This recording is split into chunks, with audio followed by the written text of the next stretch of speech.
किसी का भरोसा नहीं तोड़ना चाहिए, क्योंकि जब भरोसा टूटता है ना तो सामने वाला ना आपसे लड़ सकता है, ना गुस्सा दिखा पाता है, ना कुछ। तो एक अजीब सी तकलीफ आती है, वो एक निगेटिव एनर्जी होती है, फिर आपको कहीं ना कहीं बाधा आएगी। देखिएगा ना, किसी के प्रति इंसान हमेशा दुआएं देता है।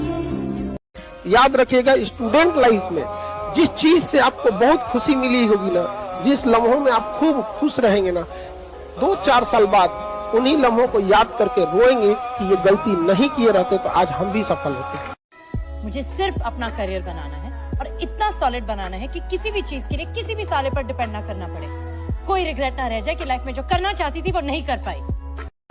हमें सिर्फ ये सिखाया गया माँ बाप से कि आप मेहनत करो, आप जो आपका काम है वो करो, सिंसियरली करो, उसके बाद जो रिजल्ट आएगा वो आएगा, उसमें कोई गम नहीं। बड़े नादान हैं आप, जमाने में भी वफा खोजते, आप जहर की बोतल में दवा खोजते।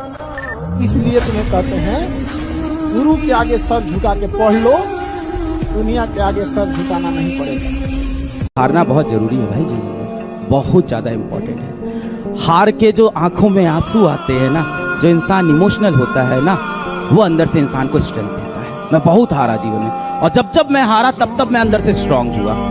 और जिस दिन आप हारते हो ना, उस दिन आपको दुनिया की सच्चाई दिखनी शुरू हो जाती है। आप हारोगे तो आपको असलियत दिख जाएगी, समाज की, दुनिया की, दोस्तों की, परिवार की, रिश्तों की।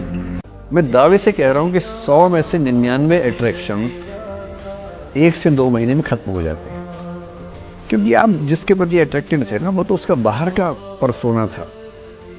जहां परिचय गहरा होता है, असलियत सामने आ जाती है, और जब असलियत सामने आती है, झेलना बड़ा मुश्किल होता है। आपके सपने टूट जाते हैं।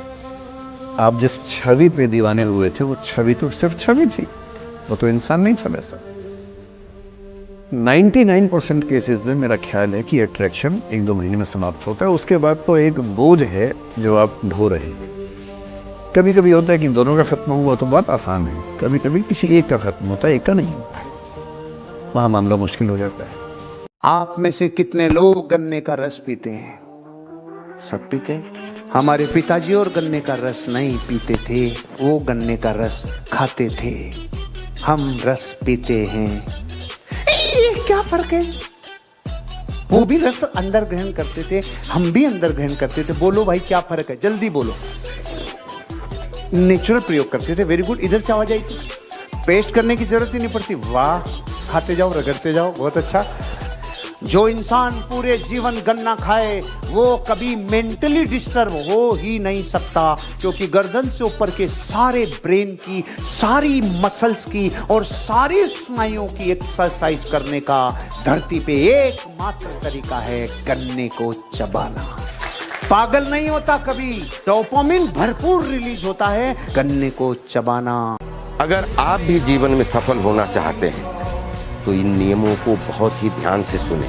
जिसका कोई सपना ना हो, उसके साथ 1 मिनट भी मत रहना। जिसके पास कोई भी सपना है, उसके पास लक्ष्य है, और जिसके पास लक्ष्य है वो जिंदा है।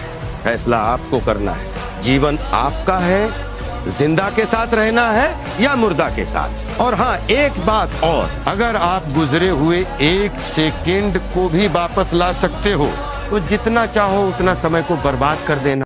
एक साधारण आदमी अगर किसी से उसको नफरत हो जाए, बदला लेना हो, बड़ा असाधारण हो जाता है, शक्ति आ जाती है उसके अंदर। या तो नफरत आपके अंदर शक्ति पैदा कर सकती है, और या तो मोहब्बत आपके अंदर शक्ति, दोनों अगर एक्सट्रीम हो, कुछ भी करवा देगी आदमी। नफरत भी हो तो आदमी मर्डरर हो सकता है, किसी को मार सकता है, गोली मार सकता है।